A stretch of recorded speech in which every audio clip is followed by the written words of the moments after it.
मित्रों, पिछले कुछ वीडियो में हम लगातार जीवन को सुंदर तरह से कैसे जिया जा सकता है इस विषय पर चर्चा करते आ रहे हैं। उसी विषय को हम आज आगे बढ़ाएंगे। मन क्या होता है, प्रज्ञा क्या है, प्रज्ञा का विकसित रूप विवेक किस तरह परिवर्तित होता है, आत्म साक्षात्कार क्या है और आत्म साक्षात्कार को करने के लिए मार्गदर्शक या गुरु की कितनी आवश्यकता होती है, किसे मार्गदर्शक बनाए, इन सारे प्रश्नों को जानने के लिए हमने मूल मंत्र समझा था, वर्तमान में रहो। और इस वर्तमान में रहने के लिए सतत जागरूकता की कितनी आवश्यकता है, क्योंकि जब तक सतत जागरूक नहीं रहेंगे तब तक हम वर्तमान में नहीं रह सकते। मन बड़ा चंचल है, भटक जाता है। इन सब विषयों पर हमने पिछले वीडियो में चर्चा की थी। आज इसी प्रसंग को आगे बढ़ाने से पहले आप इस लिंक को सब्सक्राइब कर लीजिए ताकि आने वाले वीडियो आपको सुगमता से प्राप्त हो सकें। हाँ तो मित्रों, हम चर्चा कर रहे थे सतत जागरूक कैसे रहें, और इसी विषय में हमने आज बात करनी है मानसिक मौन की, क्योंकि सतत जागरूक रहने के लिए आवश्यक है शारीरिक क्रियाओं से परे सक्रिय मन को हम निष्क्रिय करें, जिसके लिए सतत हम मानसिक मौन की स्थिति में रहें। ये मानसिक मौन क्या है? मानसिक मौन ही सच्चा मौन है। जब एक निश्चित सीमा तक पहुंच जाता है यह, तो उस मन से कुछ तरंगे जैसी निकलती हैं। आप मानसिक मौन का अभ्यास करिए तो आपको इसका अनुभव स्वतः ही होने लगेगा। यह जो तरंगे निकलती हैं सीधी दूसरे के मन में जाकर उस मन को प्रेरित करती है, प्रेरणा देती है कि वह भी इसी प्रकार मौन रहकर शंकाओं का समाधान पा सकता है। मानसिक मौन रहने से उस परमात्मा द्वारा आने वाले संदेश को वह व्यक्ति ग्रहण कर सकता है, सत्संग में आए अन्य व्यक्तियों को प्रभावित कर सकता है। संदेश उन तक ही नहीं, दूर प्रवासी व्यक्ति तक भी पहुंचाया जा सकता है।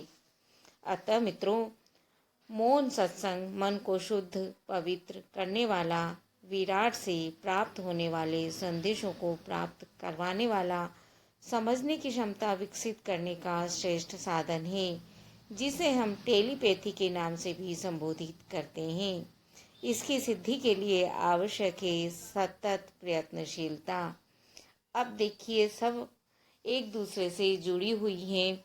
आपको वर्तमान में रहना है तो सतत जागरूक रहना पड़ेगा, सतत जागरूक रहना है तो मानसिक मौन का अभ्यास करना पड़ेगा, और मानसिक मौन वैसे ही नहीं सध जाता।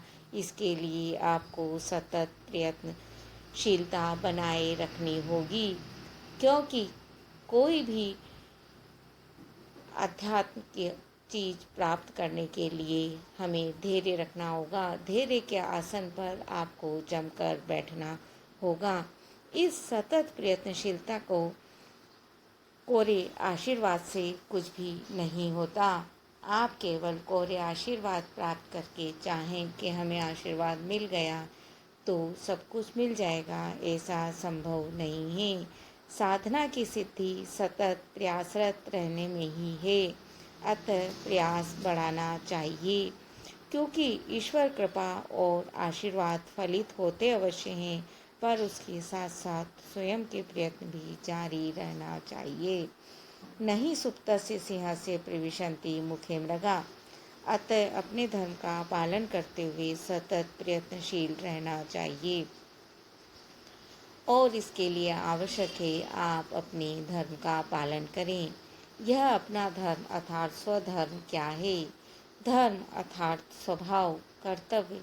जैसे पानी का धर्म है बहना, अपने धर्म का पालन करना चाहिए, क्योंकि दूसरे का धर्म अपनाना अर्थात प्रकृति ने तुम्हें जिस उद्देश्य की पूर्ति हेतु भेजा है, जो कार्य दिया है, जो वस्त्र पहनकर अभिनय करने को कहा था, उन्हें छोड़कर तुमने दूसरे वस्त्र पहने, दूसरा पार्ट खेलना प्रारंभ कर दिया, तो सोचो मित्रों, नाटक का क्या होगा।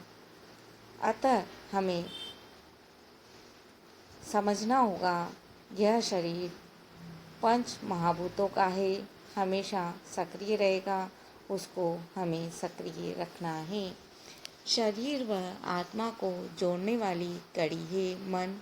उस मन को अलग रखो, बिल्कुल तटस्थ, जिसके लिए वर्तमान में रहना आवश्यक है। अतः वर्तमान में रहकर मन को नियंत्रित रखो। यह नियंत्रित रहने के बाद आपको तमाम प्रश्नों के उत्तर अपने अंदर से ही प्राप्त होंगे। यही गीता का स्थित प्रज्ञ होना है। धन्यवाद दोस्तों।